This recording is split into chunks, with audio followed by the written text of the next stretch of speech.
Hello my dear students, तो फिर से आपका स्वागत है आपके प्यारे से यूट्यूब चैनल साइंस जंक्शन धीरज सर पर। और बच्चों, आज के इस वीडियो में हम लोग शूट करने वाले हैं हिंदी विषय के 100 महत्वपूर्ण प्रश्नों को। ऐसे महत्वपूर्ण प्रश्न जो कि परीक्षा में पूछे गए हैं। ये परीक्षा में पूछे गए हैं 2018-19 सेशन के। 2018-19 सेशन में जो है यह क्वेश्चन पूछा गया है, अर्थात कह सकते हैं कि 2019 की परीक्षा में ये सभी जो है वो आए हुए प्रश्न है। क्लियर है बच्चों? ज्यादा समय न लेते हुए ये उम्मीद करते हैं कि आप स्वस्थ होंगे, मस्त होंगे और सबसे पहले प्रश्न के साथ जो है वो शुरुआत करेंगे। और सबसे पहला प्रश्न जो है वो आपके समक्ष है बच्चों। सबसे पहला प्रश्न है कि बाल कृष्ण भट्ट किस काल के रचनाकार है। ये प्रश्न बड़ा ही इंपॉर्टेंट है, बातचीत अध्याय का है कि बाल कृष्ण भट्ट किस काल के रचनाकार हैं। तो बाल कृष्ण भट्ट जो है वह आधुनिक काल के रचनाकार हैं। ऑप्शन डी इसका सही हो जाएगा बच्चों। ऑप्शन डी सही हो जाएगा। बाल कृष्ण भट्ट किस काल के हैं? ध्यान दीजिएगा, आधुनिक काल जो है इसका सही आंसर हो जाएगा। प्रश्न संख्या 1 के बाद हम देखेंगे प्रश्न संख्या 2 और क्वेश्चन नंबर 2 है कि उसने कहा था किस वर्ष की रचना है। उसने कहा था किस वर्ष की रचना है? उसने कहा था 1915 वर्ष की रचना है। 1915 ईस्वी में यह लिखा गया था। उसने कहा था अध्याय, तो उसने कहा था किस वर्ष की रचना है? 1915 ईस्वी की है। नेक्स्ट बच्चों, अब हम देखेंगे तीसरा प्रश्न। बड़ा ही सुंदर प्रश्न है कि संपूर्ण क्रांति का नारा किसने दिया था। संपूर्ण क्रांति का जो नारा है वह जयप्रकाश नारायण जी ने दिया था। ऑप्शन बी जो है वो करेक्ट आंसर हो जाएगा। ऑप्शन बी जयप्रकाश नारायण जो है वो करेक्ट आंसर हो जाएगा बच्चों। संपूर्ण क्रांति का नारा किसने दिया था? जयप्रकाश नारायण ने दिया था। क्वेश्चन नंबर 3 के बाद अब हम देखेंगे क्वेश्चन नंबर 4। अब क्वेश्चन नंबर 4 जो है वो आपके समक्ष है कि अर्धनारीश्वर किसकी रचना है। अर्धनारीश्वर किसकी रचना है? तो अर्धनारीश्वर जो है वह दिनकर जी की रचना है। ऑप्शन ए जो है वह करेक्ट आंसर हो जाएगा। अब देखेंगे 5वां प्रश्न बच्चों, और इसी तरह से उम्मीद करते हैं कि आप हमारे साथ जुड़े रहेंगे। और 5वां प्रश्न जो है वो आपके समक्ष है कि रोज कहानी की नायिका कौन है। रोज कहानी की जो नायिका है बच्चों वह मालती है। तो ऑप्शन ए इसका करेक्ट आंसर हो जाएगा। ऑप्शन ए मालती जो है वह करेक्ट आंसर है। रोज कहानी की जो नायिका है वह मालती है, जो मशीन की तरह जो है वो सुबह से लेकर के रात तक एक ही दिनचर्या वाले कार्य को जो है वह दोहराती रहती है, करती रहती है। मशीन की तरह यंत्रवत जो है वो अपने कार्यों का निष्पादन करती रहती है। इस वजह से यहाँ पर नायिका जो है वह मालती है। ऑप्शन ए करेक्ट आंसर हो जाएगा।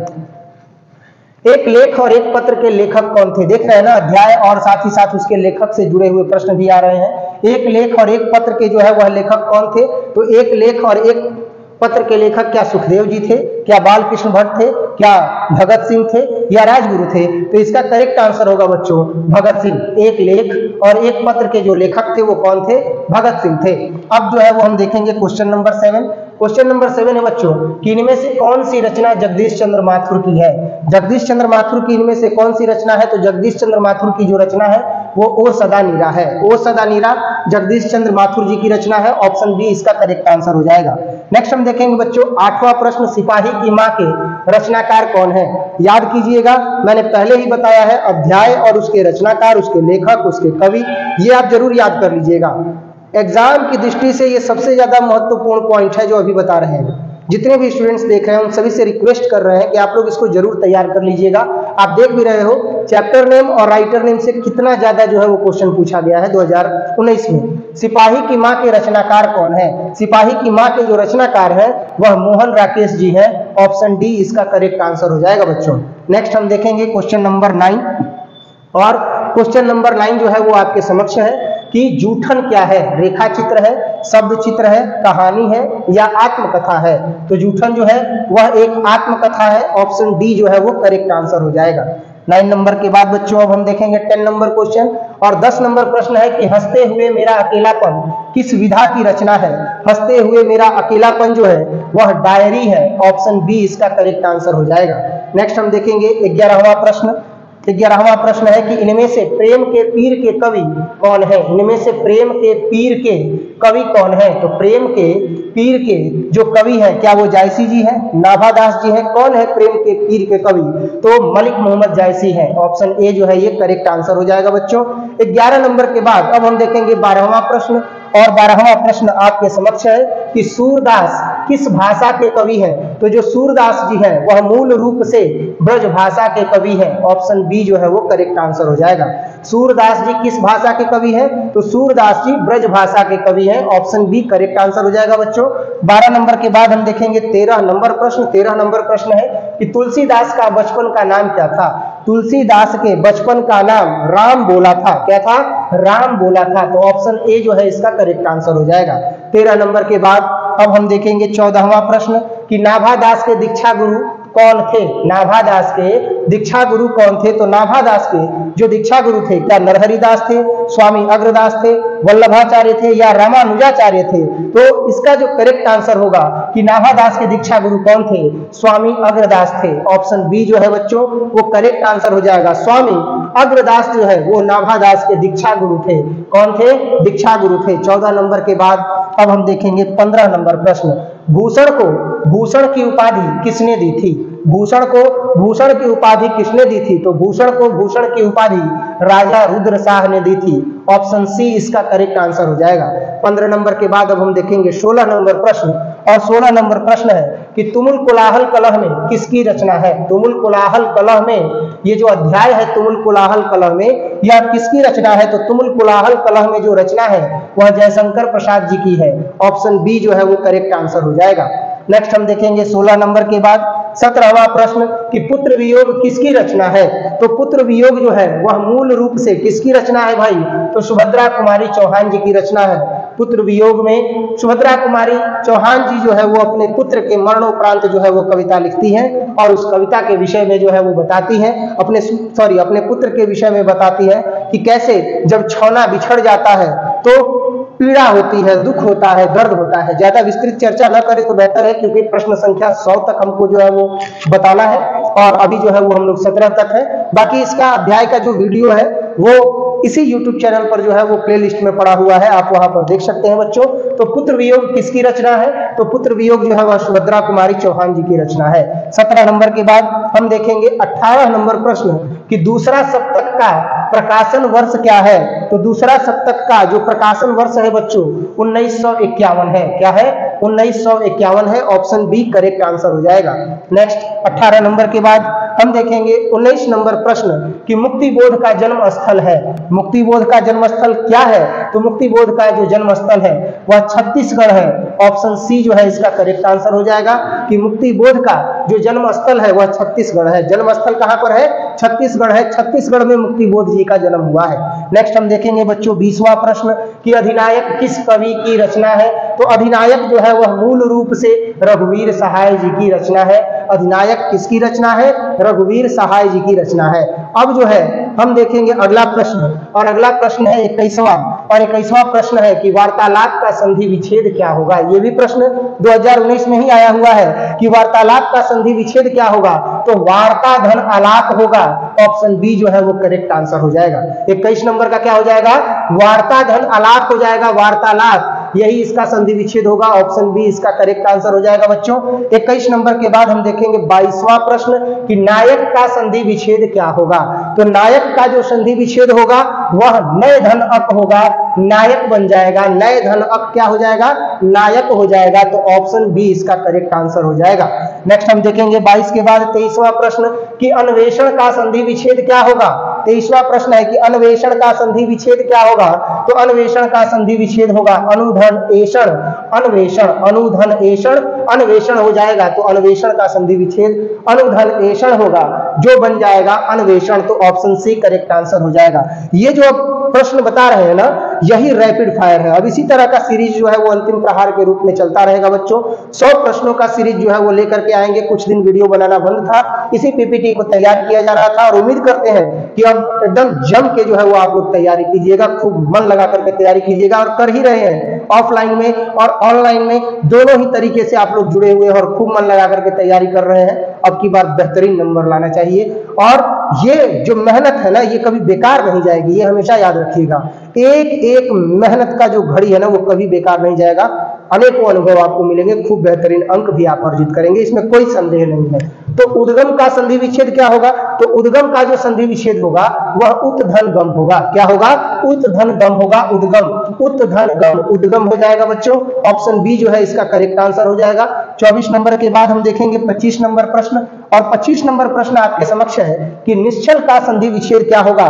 तो निश्चल का जो संधि विच्छेद होगा वह निधन चल होगा, निधन चल निश्चल बन जाएगा। तो ऑप्शन बी जो है इसका करेक्ट आंसर हो जाएगा कि निधन चल जो है वह निश्चल बनता है। नेक्स्ट जो है वो 25 के बाद हम देखेंगे 26 नंबर प्रश्न कि लुटेरा में कौन सा प्रत्यय लगा हुआ है। तो लुटेरा में एरा प्रत्यय लगा हुआ है, लुटेरा एरा, लास्ट में क्या लगा हुआ है, देखिए क्या लगा हुआ है, लू अट, लूट अ प्लस एरा, तो क्या बन गया बच्चों, ये बन गया लुटेरा। क्या बन गया, लुटेरा। तो लुटेरा में कौन सा प्रत्यय लगा हुआ है, अंतिम में क्या लगा हुआ है, एरा। तो ऑप्शन सी इसका करेक्ट हो जाएगा, एरा जो है वह प्रत्यय लगा हुआ है। नेक्स्ट 26 नंबर के बाद 27 नंबर प्रश्न देखेंगे और 27 नंबर प्रश्न जो है वो आपके समक्ष है क्या कि अज्ञान में कौन सा उपसर्ग है। अज्ञान में मूल रूप से जो उपसर्ग है वह अ है, ऑप्शन सी इसका करेक्ट हो जाएगा। अज्ञान में कौन सा उपसर्ग है, तो अज्ञान, अज्ञान कौन सा है, तो अ है, तो यहां पर जो है वो ऑप्शन सी क्या हो जाएगा, सही हो जाएगा। नेक्स्ट 27 नंबर के बाद बच्चों देखेंगे 28वां प्रश्न कि राजकुमार में कौन सा समास है। राजकुमार में कौन सा समास है, तो राजकुमार में तत्पुरुष समास है, ऑप्शन बी जो है वो करेक्ट आंसर हो जाएगा। 28 नंबर के बाद देखेंगे 29 नंबर प्रश्न कि दाल रोटी के समास का नाम बताएं। दाल रोटी के समास का नाम बताएं, तो दाल रोटी के समास का जो नाम है वह द्वंद्व समास है, ऑप्शन सी जो है वो करेक्ट आंसर हो जाएगा। और 29 के बाद हम देखेंगे 30वां प्रश्न कि घनश्याम कौन सा समास है। तो घनश्याम जो है वह मूल रूप से कर्मधारय समास है, ऑप्शन ए जो है वह करेक्ट आंसर हो जाएगा। तो अब अगला प्रश्न देखेंगे बच्चों और अगला प्रश्न है 31 नंबर। 31 नंबर जो प्रश्न है वो दिया गया है कि चौराहा कौन सा समास है। चौराहा जो है वह कौन सा समास है, तो जो चौराहा है वह द्विगु समास है, द्विगु समास है चौराहा, ऑप्शन बी जो है वो करेक्ट आंसर हो जाएगा बच्चों। चौराहा जो है वो कौन सा समास है, द्विगु समास है। 31 नंबर के बाद बच्चों अब हम देखेंगे 32 नंबर प्रश्न। 32 नंबर प्रश्न है कि पीतांबर कौन सा समास है। पीतांबर कौन सा समास है, क्या द्विगु समास है, बहुव्रीहि समास है, कर्मधारय समास है या तत्पुरुष समास है। पीतांबर कौन सा समास है, तो जो पीतांबर है वह मुख्य रूप से बहुव्रीहि समास है, ऑप्शन बी इसका करेक्ट आंसर हो जाएगा। बहुत जल्द जो है वो समास का एक वीडियो जो है वो हम आप लोगों के लिए अपलोड करेंगे। पय का पर्यायवाची शब्द क्या है। पय का पर्यायवाची जो शब्द है वह मुख्य रूप से दूध है, ऑप्शन ए इसका करेक्ट आंसर हो जाएगा बच्चों। नेक्स्ट 33 के बाद 33 नंबर के बाद अब हम देख रहे हैं 34वां प्रश्न और 34वां प्रश्न है आपके समक्ष कि अनुराग का विलोम क्या है। अनुराग का विलोम क्या है, तो अनुराग का जो विलोम है वह विराग है, ऑप्शन बी इसका करेक्ट आंसर हो जाएगा।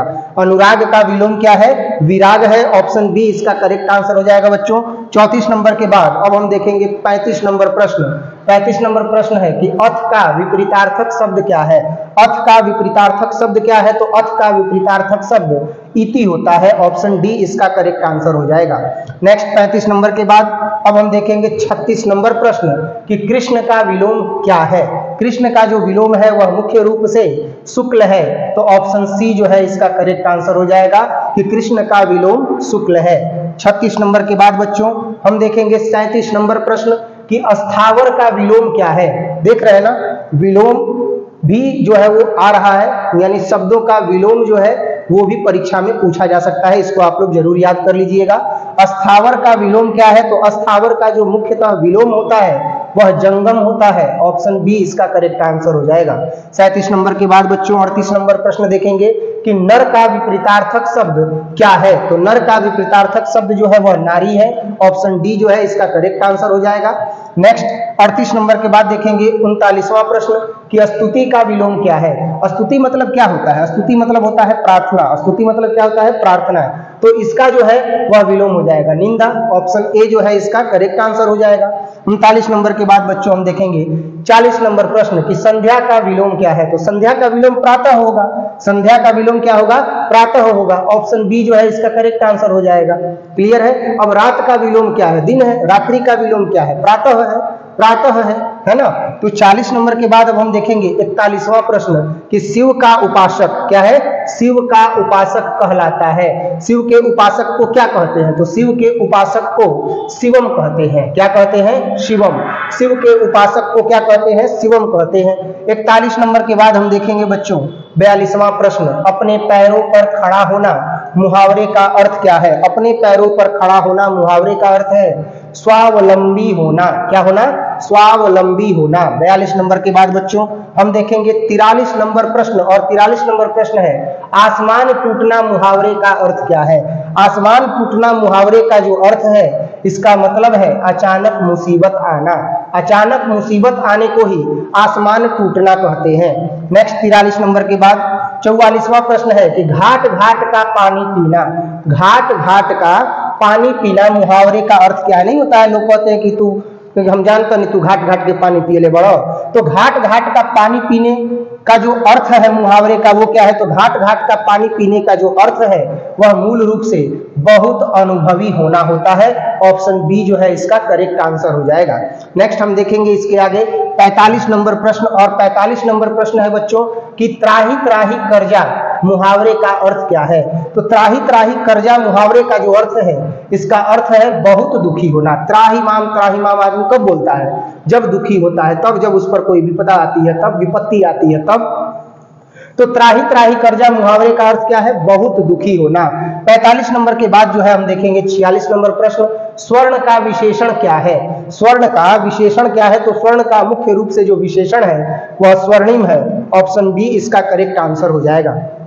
46 नंबर के बाद देखेंगे 47 नंबर प्रश्न कि जगत का विशेषण है। तो जगत का विशेषण क्या है, जगत का मूल रूप से अगर विशेषण देखा जाए तो जागतिक है। ऑप्शन सी इसका करेक्ट आंसर हो जाएगा। जगत का विशेषण जो है वह जागतिक है। ऑप्शन सी करेक्ट आंसर हो जाएगा।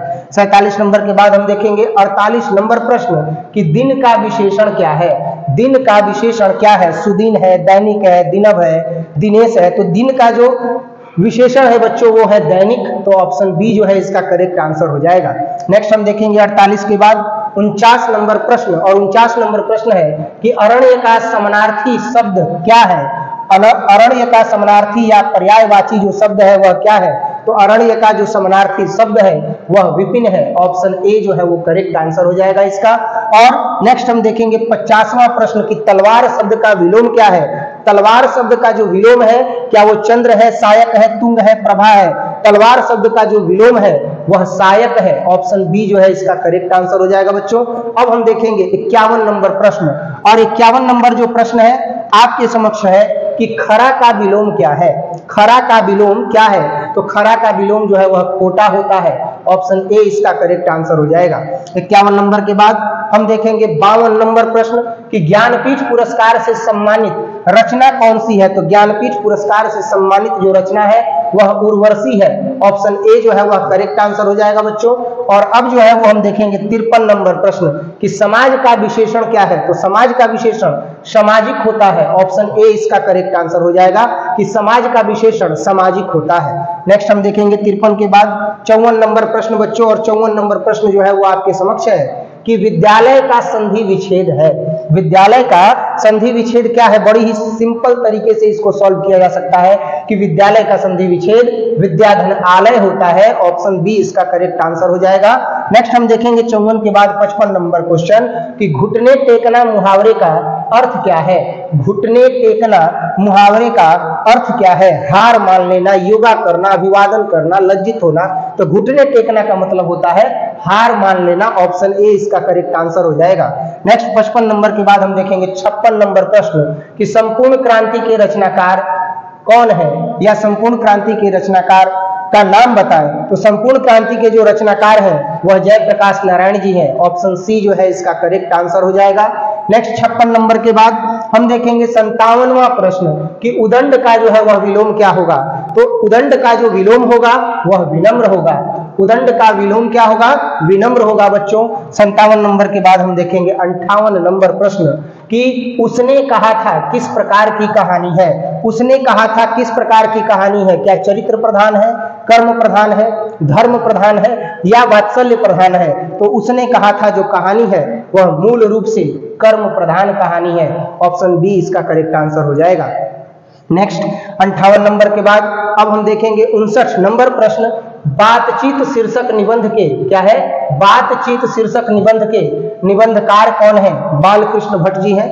बातचीत शीर्षक के निबंधकार कौन है, तो बालकृष्ण भट्ट है। ऑप्शन बी जो है ये इसका करेक्ट आंसर हो जाएगा। 59 नंबर के बाद हम देखेंगे 60 नंबर प्रश्न कि आनंदित में कौन सा प्रत्यय है। आनंदित में कौन सा प्रत्यय है, तो आनंदित में इत प्रत्यय है। आनंदित, आनंदित, आनंदित क्या है, इत। अंतिम में क्या है, इत। आनंदित में कौन सा प्रत्यय है, इत है। ऑप्शन बी जो है इसका करेक्ट आंसर हो जाएगा। 60 नंबर के बाद हम देखेंगे 61 नंबर प्रश्न कि तुलसीदास के दीक्षा गुरु कौन थे। तुलसीदास के दीक्षा गुरु कौन थे, क्या तुलसीदास के दीक्षा गुरु जो थे वो अग्रदास थे, नरहरिदास थे, सूरदास थे, महादास थे। करेक्ट आंसर होगा नरहरिदास। नरहरिदास जो थे वह तुलसीदास के दीक्षा गुरु थे। 61 का बी जो है वो करेक्ट आंसर हो जाएगा बच्चों। नेक्स्ट देखेंगे 62 नंबर प्रश्न कि फौजी वहां लड़ने के लिए हैं, वे भाग नहीं सकते, जो फौज छोड़कर भागता है उसे गोली मार दी जाती है। उपयुक्त उदाहरण किस पाठ से लिया गया है, तो यह जो पंक्ति है यह ली गई है मूल रूप से कहां से, तो क्या यह सिपाही की मां से लिया गया है अध्याय से, उसने कहा था से जो है यह लिया गया है, ओ सदा नीरा या प्रगति और समाज से लिया गया है। तो यह लिया गया है सिपाही की मां से, जहां जो आई हुई फॉरेनर लड़कियां हैं, विदेशी लड़कियां हैं, जो बर्मा से लड़कियां आई हुई हैं, वो कहती हैं कि माँ जी फौजी वहां लड़ने के लिए है, वे भाग नहीं सकते, जो फौज छोड़कर भागता है उसे सीधे गोली मार दी जाती है। सिपाही की मां जो है वो करेक्ट आंसर होगा। ऑप्शन ए जो है करेक्ट आंसर हो जाएगा। आजकल कौन सा समास है, आजकल जो शब्द है इसमें कौन सा समास है, तो इसमें द्वंद्व समास है। ऑप्शन डी जो है वो करेक्ट आंसर हो जाएगा। 63 नंबर के बाद 64 नंबर प्रश्न है कि सूरसागर के कवि हैं, सूरसागर के कवि कौन है, तो सूरसागर के जो कवि हैं वह सूरदास जी हैं। ऑप्शन बी जो है इसका करेक्ट आंसर हो जाएगा बच्चों। नेक्स्ट हम देखेंगे 65वां प्रश्न कि पंचवटी कौन सा समास है। पंचवटी कौन सा समास है, कर्मधारय समास है, द्वंद्व समास है, द्विगु समास है या इनमें से कोई नहीं। तो पंचवटी जो है वह मूल रूप से द्विगु समास है। ऑप्शन सी जो है वह करेक्ट आंसर हो जाएगा। 65 नंबर के बाद 66 नंबर प्रश्न देखेंगे खून पसीना एक करना मुहावरे का अर्थ क्या है। तो खून पसीना एक करना मुहावरे का मुख्य रूप से अर्थ है बहुत परिश्रम करना। जैसे आज कल हमारे 12वीं के विद्यार्थी खून पसीना एक करके और अध्ययन करने में लगे हुए हैं, अर्थात बहुत परिश्रम करके और पढ़ने में लगे हुए हैं। तो ऑप्शन बी जो है वो करेक्ट आंसर हो जाएगा। 66 नंबर के बाद हम देखेंगे 67 नंबर प्रश्न कि मलयज की रचना नहीं है। मलयज की कौन सी रचना नहीं है, तो मलयज की रचना जो है न आने वाला कल, मलयज की रचना जो है वो है।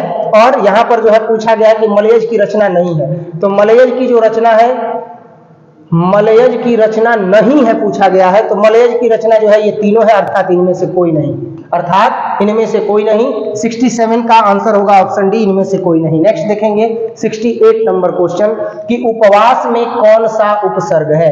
उपवास में कौन सा उपसर्ग है, उपवास में उपवास में उप जो है वह उपसर्ग है। उपसर्ग पहले लगेगा, उपसर्ग पहले लगेगा, ध्यान दीजिएगा। तो उपवास है तो क्या हो जाएगा, उप हो गया, तो ऑप्शन ए इसका करेक्ट आंसर हो जाएगा।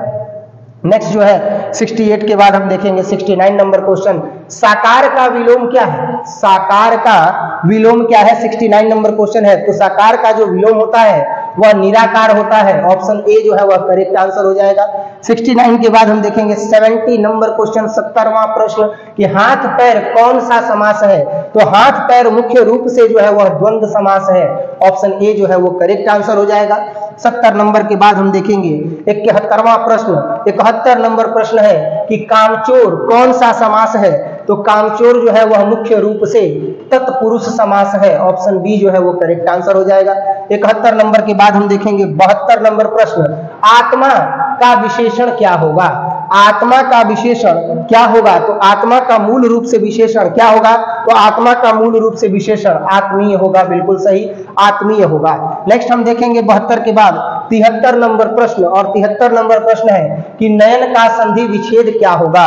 तो नयन का संधि विच्छेद क्या होगा, तो नयन का संधि विच्छेद ने धन अयन होगा, नयन बन जाएगा। ऑप्शन ए जो है वो इसका करेक्ट आंसर हो जाएगा। 73 नंबर के बाद हम देखेंगे 74 नंबर प्रश्न कि जिसने गुरु से दीक्षा ली हो, एक शब्द में उसे क्या कहा जाता है, तो जिसने गुरु से दीक्षा ली हो उसे दीक्षित कहा जाता है। ऑप्शन बी जो है वह करेक्ट आंसर हो जाएगा। 74 नंबर के बाद 75 नंबर प्रश्न है कि निंदा का विलोम क्या है, निंदा का विलोम क्या है, तो निंदा का विलोम जो है वह स्तुति है। ऑप्शन ए जो है वह करेक्ट आंसर हो जाएगा, निंदा का विलोम स्तुति है। 75 के बाद हम देखेंगे बच्चों 76वां प्रश्न, हार जीत कविता किस कविता संग्रह से ली गई है, हार जीत कविता किस कविता संग्रह से ली गई है, तो हार जीत कविता जो है वह कहीं नहीं वहीं से ली गई है। ऑप्शन ए जो है वो करेक्ट आंसर हो जाएगा।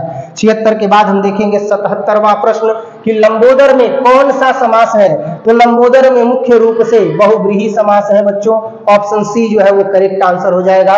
77 के बाद हम देखेंगे 78 नंबर प्रश्न कि निम्नलिखित उदाहरण किस पाठ से लिए गए हैं, संपूर्ण क्रांति, सिपाही की मां, या प्रगति और समाज, या पुरस्कार। तो आखिर ये निम्नलिखित उदाहरण किस पाठ से लिए गए हैं, तो कौन सा उदाहरण है ये नहीं पता चल रहा है, ये पता नहीं चल रहा है कि कौन सा उदाहरण जो है किस पाठ से लिया गया है। उदाहरण कम से कम देना चाहिए, लेकिन उदाहरण जो है वह नहीं दिया गया है, तो इसको छोड़ते हैं, है ना। नेक्स्ट क्वेश्चन देखेंगे 79 नंबर क्वेश्चन की धरती का विलोम क्या है, धरती का विलोम क्या है, धरती का विलोम आकाश है, पाताल है, भूमि है, तो धरती का जो विलोम है वह आकाश है। ऑप्शन ए जो है वह करेक्ट आंसर हो जाएगा।